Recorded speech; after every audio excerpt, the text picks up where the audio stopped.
Қайырлы күн, құрметті тыңдармандар. Арнамызға жазылып, лайк басуды ұмытпаңыздар. Арбасу, Бердібек Соқпақбаевтың әңгімесінен. Кісі үйі қанша жақсы болғанмен, адамның өз үйіндей болмайды екен. Өз үй өлең төсегім ай деп бекер айтпаған ғой. Шаңырақтың басқалығы көңілге көлеңкесін түсіреді де тұрады. Оқудан қарнымыз ашып келеді әрине. Зәуре жеңешем Рамазан екеумізге нан үзіп береді. Маған аздау, оған көптеу етіп үзіп беретін тәрізді. Көже құйғанда Рамазанға шелектің түбінен алып, қоюырақ, маған сұйғырақ құятын тәрізді. Осының бәрі дақ болып ішіме жинала береді. Ақымақтық десеңші, жарайды, солай-ақ болсын. Мейірбан ана жүрегі іштен шыққан шұбар жыланына бұрып-ақ тұрсын. Бұл заңды емес пе? Өз баласына бүйірі бұрмайтын пенде бола ма? Бұл үшін ішіме арамдық жинап, бұртиюға менің қандай қақым бар? Соншама кінәмшіл болатындай, мен бұларға немді өткізіп қойыппын. Қайта кетәрі демей, ауырсынбай, пана болғандар үшін мыңда бір рахметімді айтуға тиіс емеспін бе? Бергендерін ішіп жеп, жарқылдап жүре беру парыз емес пе маған? Жоқ, бұл ойдың бірде-бірі менің ақымақ басыма жоламайды. Әлгіндей ұсақ-түйекке кінәмшіл болуым сыздауықша ісініп асқына береді. Анда-санда Құстөбеге келгенде нағашым үйін жамандап сөйлейтін әдет таптым. Мені өз балаларымен тең көрмейді, алалап қарайды. Тағы сол сияқты. Жаман еттің басын алтын табаққа салсаң, шоршып түседі секілді, менің бұным нағыз есірік екен. Сарыбастаудағы күнім ұмыт болды. Есімді жинап алдым да, енді дандайси бастадым. Өз балаларыңмен бірдей, тіпті олардан гөрі де тәуір жағдай жасамасаңдар, кетем дегендей қыр көрсететін болдым. Қайда кетпекпін? Сүмбеде үлгілі колхозында менің аталас әпкем Тынымжан тұрады. Күйеуі Әлғожа, колхоз председателі. Тынымжан осыдан 2-3 жыл бұрын түскен үлбіреген жас келіншек. Әрі сұлу, әрі мырза. Одан 10-15 жастай ересек күйеуі Тынымжанды әлпештеп ұстайды. Тынымжанның мырзалығы сонша, тамақты құс төсектен түспей отырып жеді. Отын суға араласуды білмейді.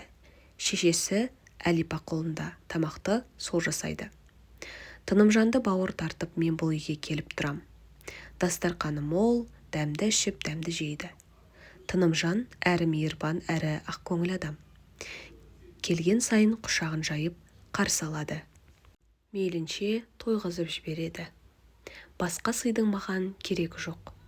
Нағашым үйінен кетсем, осы Тынымжан үйінде жүрсем деп арман етем. Бірақ жайдан-жай кете салу ыңғайсыз, сылтау керек. Шіркін, бір сылтау табылса. Қыс, сүмбенің солтүстік батыс жағы биік қырқа шаңғымен сырғанақ тебуге қолайлы. Базарда шаңғы табылмайды, дүкенде сатылмайды.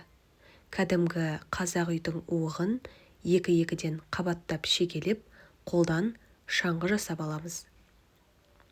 Атамның көне заттар музейінде бір бума уық жатқанын оқушы біледі.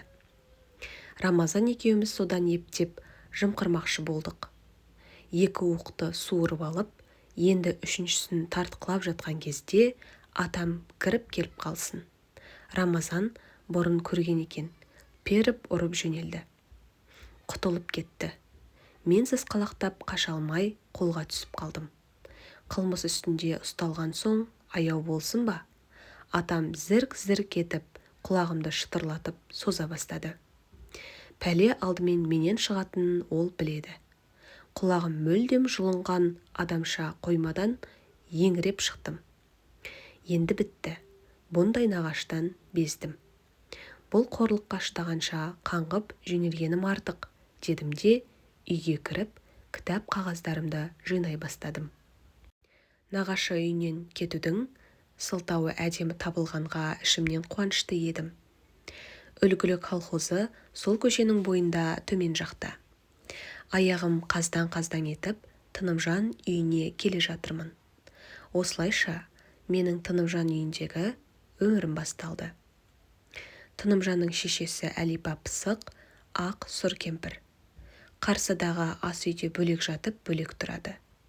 Бұрын анда-санда келгенде ол мені жаман қарсы алмайтын. Пәлендей, мен үріккендей қытымыр мінез көрсетпейтін.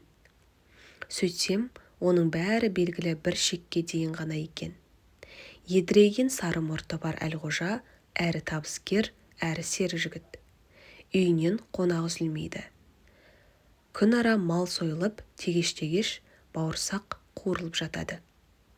Соншама көл-көсір мол дастарқаннан Әлипаның аңдыған баққаны енді менің ішіп жегенім бола бастады. Мен таңертең оқимын, сондықтан ерте тұрам. Әлипа менен де ерте тұрады. Ақ шайнекпен бір шайнек шай ыстады. Кешеден қалған дастарқандағы көп тураулы нанның тілдей екі жапырағын бөлектеп алдыма қояды. Тақ-тұқ боп тойыңқырамай қалам. Тағы сұрауға ұялам. Түсте үйге ішімде ит қыңсылап әрең жетем. Жалпы дастарқанның үстіне түссем, онда еркімше ішіп жеймін. Әйтпесе Әлипа маған тағы да тамақты бөлектеп беріп, жартпай қатырады. Кеште бұл үй қонақсыз болмайды, әсте ет асылады. Ауыл белсенділері жиналып арақ ішіп карта ойнайды. Дүкенде спирт көп, су қосып спирт ішеді. Жарты стақандағы қылқылдатып бір-ақ жұтады да, көздерін тарс жұмып, мұрындарын нанмен бітеп, тым-тырс отырып қалады. Қиналғаны ма, жоқ әлде рақат тапқаны ма, маған түсініксіз. Босаған бөтелкелер төсектің астында мастарша қылжиып жатады. Кешкі астың үстінде Әлипаға мені бөлек тамақтандырудың реті келмейді. Дастарханға жалпы жұртпен қатар отырам. Менің дәл қасымда тақалып Әлипа отырады. Көзінің қиығымен оның аңдыған баққаны енді мен болам. Қолым табаққа қарай қозғалғанда Әлипаның көзі қуалап бірге қозғалады. Тоқ жүріп жатқан жалаңаш сымды ұстайтын адамша саусағымның ұшы дір-дір етіп мен етті әзерілеп аламын. Аузыма асықпай салып, тоқмейілсіп, өте бір сабырмен шайнап жеймін. Әлғожа мен Тынымжанға бұл ұнамайды. Әй, жөндеп жеп ал, жігіт адамша асап-асап же, дейді Әлғожа. Сен өзге жұртқа қарама, жеп-жеп тойып ал, дейді Тынымжан әпкем. Осы сөздер қамшы болады да, менің қолым табаққа батыңқырап кетеді. Бұл енді Әлипаға ұнамайды. Сүйекті қатқыл шынтағымен ол өзге жұртқа сездірмей, бүйіріме түртіп келіп қалады. Сұғанақ болма, байқа дегені. Табақтағы ет азая бастағанда Әлипа қонақтарға алыңдар, жеңдер деген болып, менің алдымдағы етті ары қарай сырып тастайды. Менің алдым тақырайып бос қалады. Бұл оның сен енді тойдың, доғар деген сөзі. О, Әлипада айла көп. Тамақтан шет қағудың ол неше алуан тәсілін ойлап табады. Ет туралып болып, жұрт жаппай соғынған кезде ол кенет, қораның аузы жабылмай қалды ғой. Бөтен сиыр кіріп кетіп жүрмесін. Барып жауып келші, дейді маған. Мен тұра кеп жүгірем. Жабық екен деп қайта қайтып келем. Еттен енді ала бастағанымда Әлипа тағы жұмсайды. Самауырдың отын қарап келші, өшіп қалмап па. Сөне бастаса, үстемелеп жанқа салып қой. Мен өртке жүгіргендей самғаймын. Әлгінің бәрін бірер минутта тындырып қайтып келемін. Тез оралуым Әлипаға ұнамайды. Не көрінді соншама, жау қуды ма, деп алара қарайды. Тамақ желініп болмастан, ана үйден сорпа ішетін 2-3 кесе алып келші деп және жұмсайды. Мен оралғанша тамақ жиналып қалу мүмкін. Осыны ойлап, қалайда есем кетпесін деп, етке шеңгілімді мықтап, бір батырамын. Көрші үйге жеткенше асап жеп барам. Тынымжан әпкем шешесіне тартпаған алтын адам ғой. Мені әлсін-әлсін безектетіп жұмсай бергенге ол шыдамай кетуші еді. Немене балаға тамақ жегізбейтін болдың ғой. Барма, тамағында жеп ал, бірақ бар, дейді. Кәрі сүйек Әлипа кейде ауырып қалады. Сонда да пісі күйік тамақтың кілтін қолынан шығармайды. Аңқылдап жүріп дастарқанды өзі жаяды, өзі жинайды. Дегенмен қытымыр кемпірге мен дағы есемді жібермеуші едім. Күндіз сабаққа ас үйде отырып дайындалам. Әлипа бір кіріп, бір шығып шаруа істеп жүреді. Кейде оны-мұны жұмыспен көршіге, Әлғожаның ағасы қожаның үйіне кетеді. Тез оралмай шай ішіп, бөгеліңкіреп қалады. Мен бұл кезде сабақты қоя салып, жан бағыстың біраз әрекетіне кірсем. Ықтияттап буып қойған дастарқанды тез шешіп, туралы нанның бірнеше жапырағын қалтама жымқырып алам.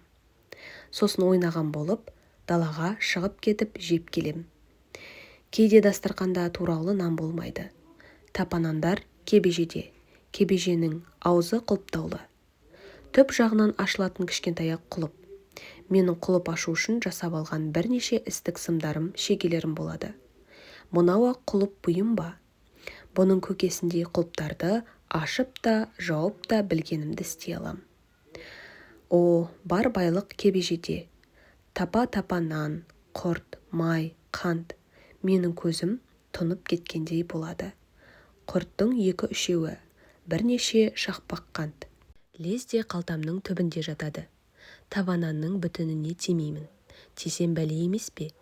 Қайнанның қашан үзілгені Әлипаның көңілінде жаттаулы. Үзік нан болса, содан ғана өте еппен, Әлипа сезбейтіндей етіп үзіп алам. Ақ құлып басып қалсаң шырт етіп өзі жабылады.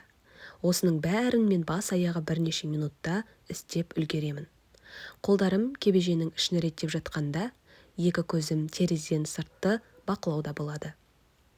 Әлипаның қарасы көрінгенде, аласа столға жабысып, сабақпен басым қатқан боп, тұнжырап отыра қалам. Әлғожа үйі сауынсыз болмайды. Бір сиыр және бірнеше қой ешкі саулады. Сүт мол, бірақ Әлипа таттырмайды. Айран ұйытады да дорбаға құйып қатық сүзеді.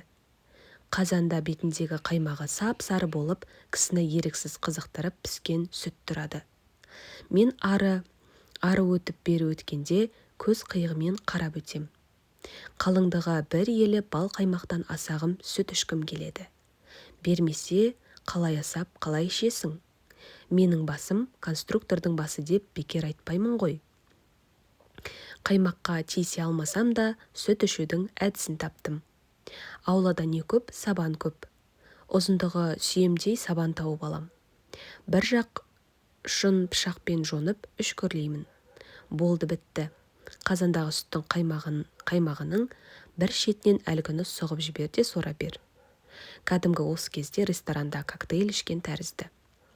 Сорған сайын тәп-тәтті салқын сүт таңдайыңа фонтан болып тиеді. Сабанды қайта суырып алғанда орны білінбей жабылып қалады. Әлипа ештеңеде сезбейді. Әрине мұнда да нысап керек. Сүттің дәмділігіне қызығып жұта берсең, қазан ортайып қалады.